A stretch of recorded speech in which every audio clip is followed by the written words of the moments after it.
Good afternoon and welcome to this presentation. And for the next 15 minutes or so I will be talking about the smartphone. And a phenomenon, of course, that is well known to all of you. And it's really interesting to start looking at where we're coming from, but also what the impact of the smartphone has and will have on the future of a lot of the developments that are taking place in the broader telecommunications industry. Smartphones, of course, the funny thing was that companies such as Nokia and others have been talking about it for more than a decade, but they failed to implement it because they were too closely aligned with the telcos, the mobile operators, who had different views on the way the mobile market was going. At that point in time, they had these portals that they opened the mobile portals, and they charged the content providers 80% of their revenue, and they charged the customers who were using it an arm and a leg. So they had particular sort of views on where the smartphone, it wasn't called smartphone, but you know what we now call the smartphone, where that one was going. So they missed the boat, but at the same time we saw because of the fact that the smartphone operator, or in that particular situation only Apple, you know, we have to credit totally Apple for the smartphone, that the smartphone really became a device of choice. Yeah? There was not a lot of advertising necessary to get now 60% of the Australian population to use smartphones. And if you go to India and China, then you know, even in that sort of countries, what they are selling are smartphones. Yeah? So it is an absolute phenomenon that, that was there. Now, to give you an idea, the smartphone in 5 years' time, yeah, the smartphone has changed more than the PC or the laptop in its lifetime. So that tells you something, yeah? The PC and the laptop have been with us for 30 years, or the laptop perhaps a little bit shorter, 20 years. But the smartphone in the last 5 years has changed more than the laptop or the PC. So that shows that the future of devices, yeah, are going to be more and more in the direction of smart devices, smartphones, and things like that. The other thing, of course, is that already many people are using at home smartphones and tablets to actually access the internet. And you know, when they're more in a relaxed environment, I'm not talking about, you know, you're sitting behind the computer doing work or, you know, particular sort of hobbies or whatever, but you're more in a relaxed situation. That more and more people are using smartphones and tablets to be online rather than PCs or laptops. And what that, of course, means that the smartphone and the tablet, yeah, are becoming fixed wired devices. Because in all reality, when you're at home, you are connected Wi-Fi to the fixed network. So the impact of the smartphone and the tablet is gigantic on the fixed network. While everybody sees it as mobile devices, yeah, that's very limited, because you are using the smartphone and the tablet more while you're at home, or while you're at the office, or while you're at an internet cafe and are connected to Wi-Fi, than that you use the smartphone as a mobile device running around the street trying to find maps or restaurants or checking your emails, etc. So the impact of the smartphone is way beyond the mobile industry. And many more devices will be developed around that concept of having a smart device connected to a fixed network with the interim of a Wi-Fi connection linked to it. And companies such as behind us, Altai Technologies, who produce Wi-Fi, it really is amazing to see the amount of development that's happening in Wi-Fi in Australia in the last couple of years. Yeah? We're just back from a trip, we were in Mexico and Spain and other parts in Europe, and there's hardly any supermarket, any town square, any shopping center in those countries, Mexico, Spain, you know, they obviously, it's not just Germany and what have you, where you don't have Wi-Fi. We don't have it in Australia yet, yeah? But you really start seeing that Wi-Fi is becoming the connection to the fixed network, not only in the house, but also when you are in shopping centers, in tourist areas, in cafes and things like that. So it really is very important to consider the use, how we are using these smart devices. Many people, not you of course, but you know, ignorant of what's happening with all this technology, still ask the questions, why do we need an NBN? We can all do it wireless. Those people don't realize that their wireless use in the home is connected to the fixed network. Now, and it's also not too difficult to understand that if you've got 3, 4, 5 people in the home using all sorts of wireless devices, all connected to the fixed network, that start asking capacity and you need to upgrade the network. Also, if you want to operate proper Wi-Fi networks around town, you need fiber connections.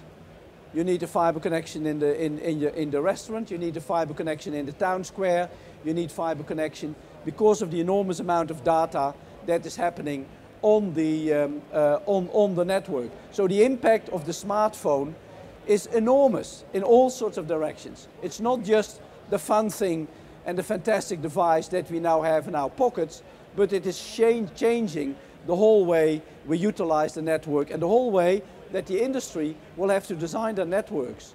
They will have to take that into account.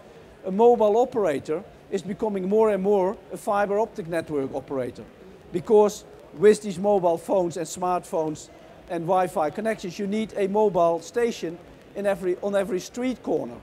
And that mobile station, base station, will have to be connected, of course, to a fiber optic network. So the changes that are happening because of the use of the smartphone, both in the wireless networks and in the fixed networks, is quite substantial.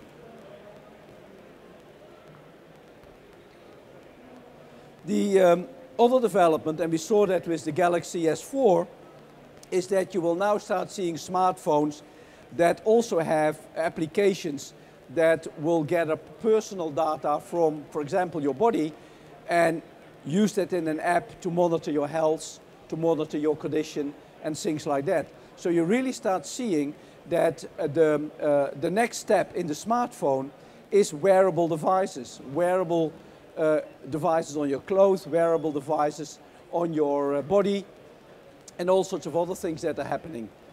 That creates, of course, whole new developments.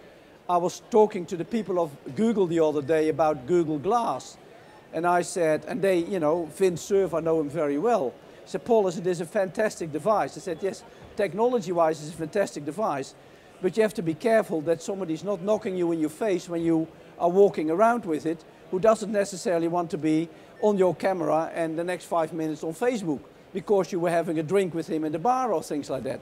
So the social impact of some of these developments, yeah, are far more than just a technical development. It's no longer just a technical issue, but you can imagine if I would have wear the Google Glass and I would be talking to you here and I would ask you questions, you would be react different to me than if I wouldn't wear that. So, you know, there are all sorts of social implications that you have to think about when you start talking about the next level of the smartphone with wearable devices and all sorts of other things linked to it. But nevertheless, the wearable device is going to be will have an enormous impact on how we are going to use we still call it the smartphone, but the amount of calls that you're making are minuscule to anything else what you do. That's already the case, and that will increasingly be the case. You know, the amount of other activities that take place on the smartphone will outstrip everything else. So if you can imagine, if you have some smart connected to your smartphone that tells you about, you know, your condition, that talks about, you know, your sporting performances, that talks about your health, things about that. People will want that. And you already have devices. I'm working also with the hearing impaired people, where you have smartphone devices, and they are linked to a network of people that the smartphone can exactly tell where you are. So if at that point in time somebody with an hearing impaired person needs a particular service, it can immediately ask, you know, a family member or whatever, you know, I'm here, basically, you know, I'm here, and give the smartphone to a person that he wants to explain something to, and do it in that way, sign language, whatever. So you really start seeing that these devices are going to have an enormous impact in a large range of areas that are going to be tapped into. That then of course is linked to the whole development of M2M, machine to machine.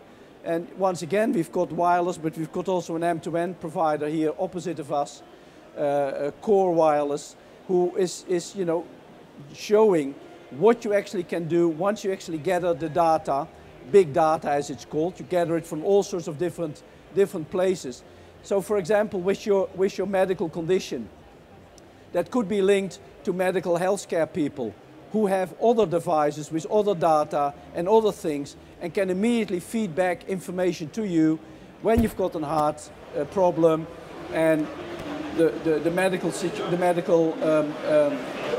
professional, nurse, doctor, hospital, community center monitors that. They notice something that is happening with your heart, and they can immediately give you some information back, what you have to do, slow down, take this pill, go home, whatever. Yeah. So it's that big data around it, where you have your personal information linked to medical information that the doctor might have for yourself, or you know, whatever. That sort of information is going to be life-changing, yeah, and society-changing. Obviously, there will be privacy issues, you know, the big data, the whole sort of situation, the discussion with cloud computing, all of that is very much also concentrating around privacy of information. And that is an issue. I certainly see that.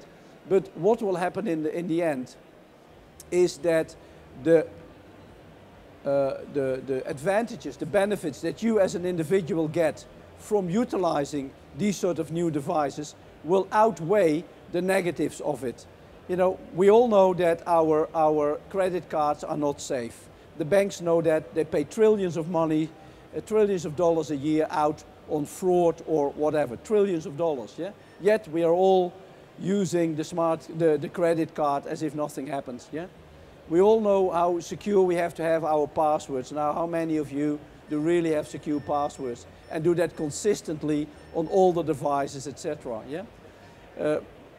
Here amongst IT people, perhaps more, but out there in the real world, very few. So, you know, it will be a balancing act between what is privacy, how important is privacy and security, and on the other side, the convenience and the benefits that we get of these devices as well. The other important element of a smartphone is it's a fashion device. The iPhone still is seen by people as superior to whatever other phone. Doesn't really matter if that does not have to be technical, but that is from a fashion point of view. You know, iPhone, Apple, wow, yeah? And I'm prepared to pay extra money just simply for the fact that it's an Apple product, yeah? They had it with the Mac, they had it with the iPhone and things like that. Not to say that Apple isn't a fantastic innovator, you know, I absolutely don't dispute that at all. But what I'm saying is the smartphone is also a fashion device. There are also fashion elements to the use of it. The smartphone and its use is basically already has slipped through the fingers of the mobile operators. I mentioned that mobile portal debacle, you know, when they ruled the market from 1997, when for the first time we had internet on mobile phones, on the 2G phones, the so-called web phones, WAP, and 2007 when Apple introduced the iPhone. in those 10 years, none of the mobile operators anywhere in the world, none of them, all 500 of them, failed to see what the impact would be of a smartphone. So despite their $1 billion of investment in research and research centers, they had these blinkers on and were only looking in the traditional way and never looked outside the box as Apple did. They also totally underestimated the growth in broadband. Vodafone is a classic example, and still month by month, they're still now 2 years later losing customers day by day. Yeah? Simply because they never envisaged that that mobile broadband was such a big thing. And Vodafone, by the way, is the largest mobile operator in the world. Yeah? So imagine, that even if those companies can't envisage what's happening in the world, what hope is there for them longer term? They're good pipe operators, they're good at that if they get their act together, but they're not good in innovation, and they're not good at really looking at what the value-added services are in that particular area.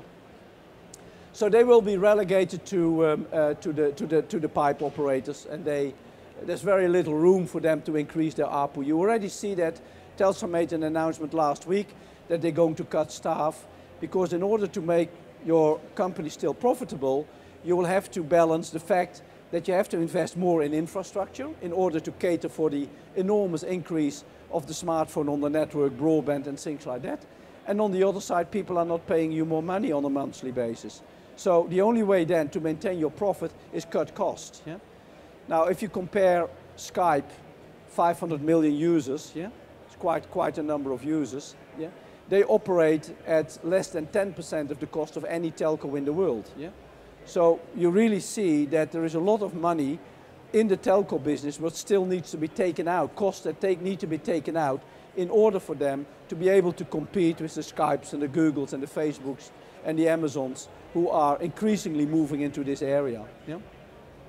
The majority of communication, particularly with young people, yeah, they don't even use SMS anymore. It's all Facebook, messages on Facebook, messages on their social networks and things like that. Yeah? So they bypass the telecommunications company altogether. Yeah? And it won't be long that people start asking, why on earth do we have to pay $20, $30, $40, $50 on access cost, yeah, to a mobile network operator? So that question will not be too far away, and you will start seeing different models whereby access will actually become part of the service.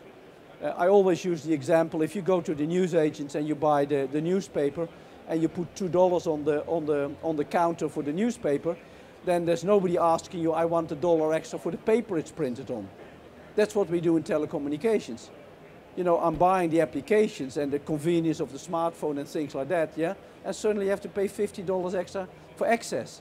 So that sort of situation is going to change over time. In particular, if you see that telcos in the developing countries like India, they can survive on $8 ARPU per month. And Bharti is the most profitable mobile operator in the world, yeah? And they survive on ARPUs of $8 a month. Yeah? So there's a hell of a, and the mobile system in India is not very much different from the mobile system in Australia. True, they have cheaper labor, yeah? But on technology-wise, it's exactly the same. So it will be interesting to see how this market will develop over the next 5, 10, 15 years. I don't expect, immediately changes that we suddenly are not paying any more for access, but looking 5 or 10 years down the track, I certainly can see that, and that will require the mobile operators to start thinking differently where they make their money from. You also see network consolidation.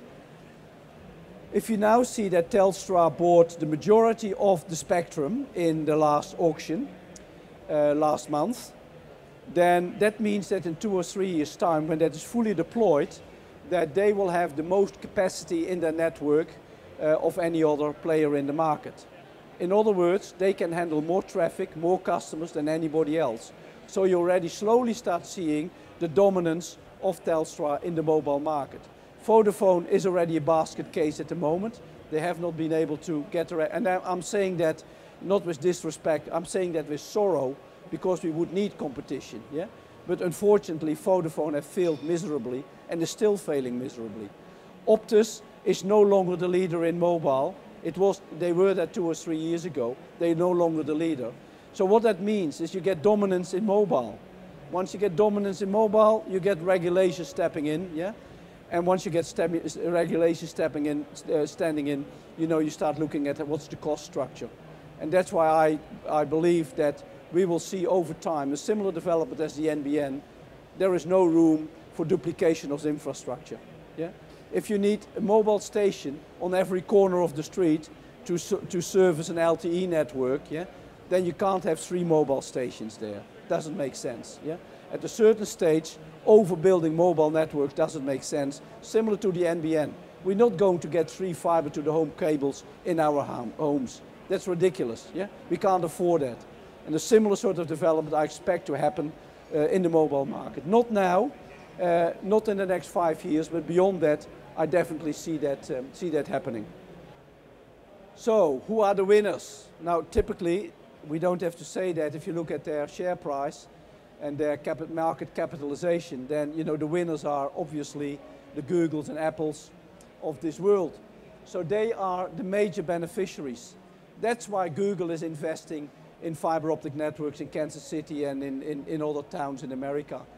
Google is now talking about buying the O3 system, which is the satellite system, or satellite balloon system, where you hang big balloons that actually then provide mobile signals, in particularly in countries like, in areas like Africa and things like that.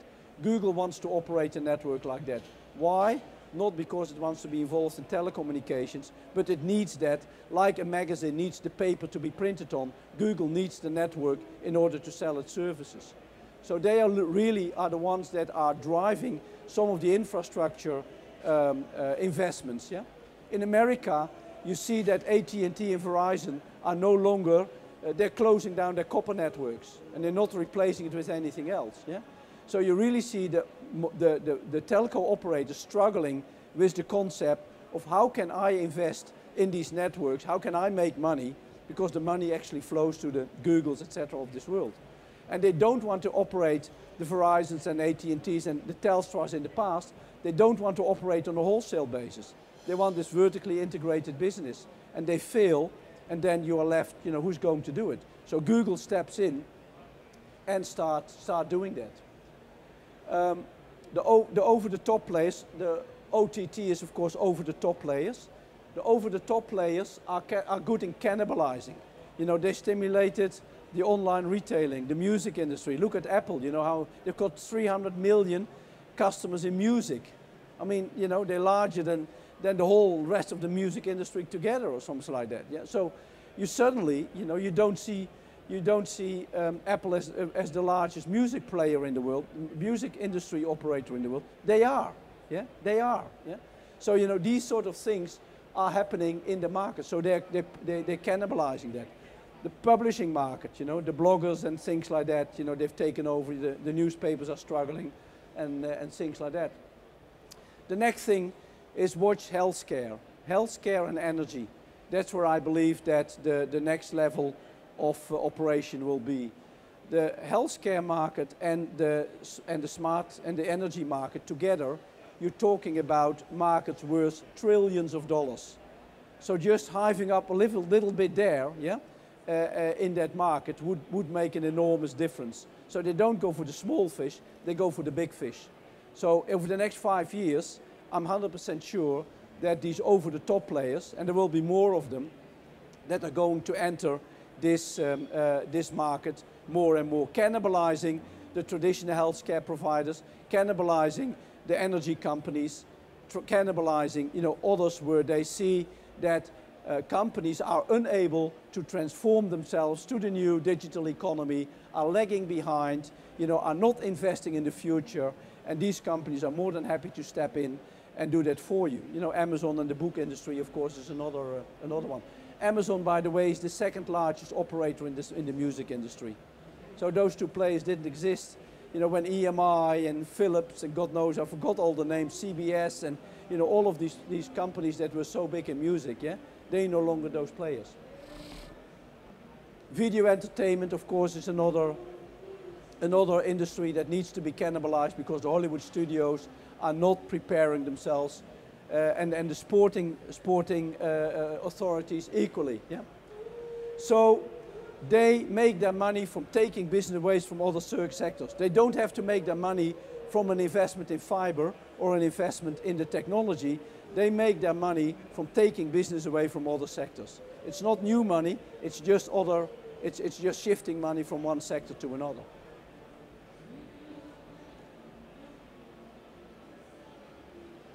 The smartphone, the other reason why it's so successful, it's an open system for most of it. You know, Apple of course is a closed system, but if you look at Android, which will dominate 75% of the market in Western countries and even more so in developing countries.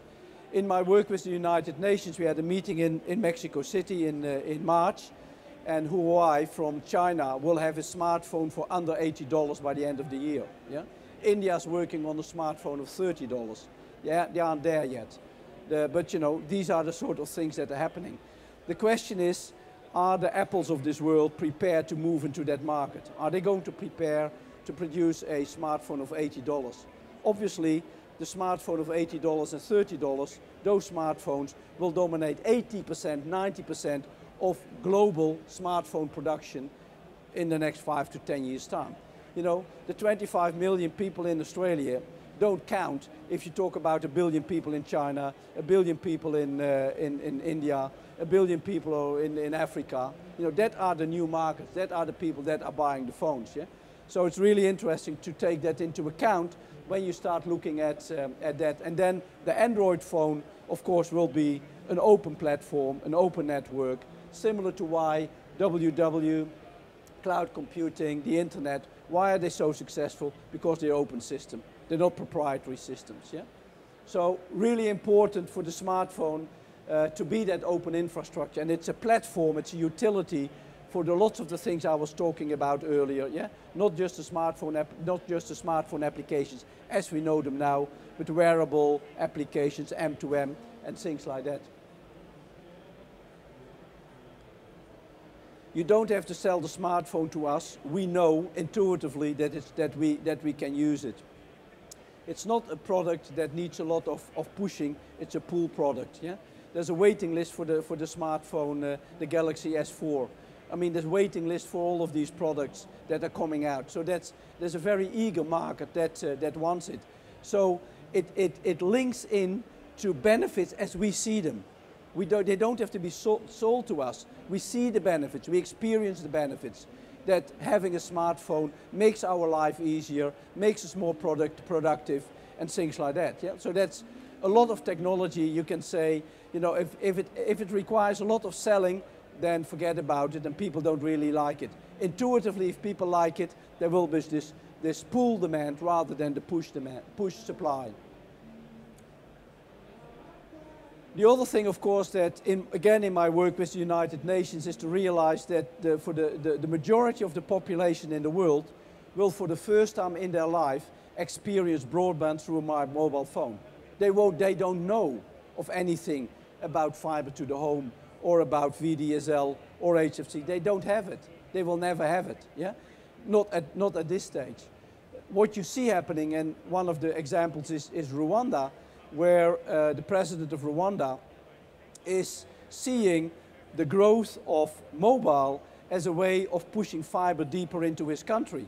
So he is saying that the increase in mobile in Rwanda is forcing these companies to put fiber optic cables between the mobile stations, and he wants to have access to that cable for schools and hospitals wherever that cable passes, that sort of situation. So rather than charging a high tax, what a lot of other African countries do to mobile operators, he actually says, no, I want access, when you build your fiber optic network, I want to, for free, I want to have access to my schools and hospitals and things like that. So you see actually that mobile is a force to spread fiber deeper into the country that don't have fixed networks at all, or only on small parts of their major cities.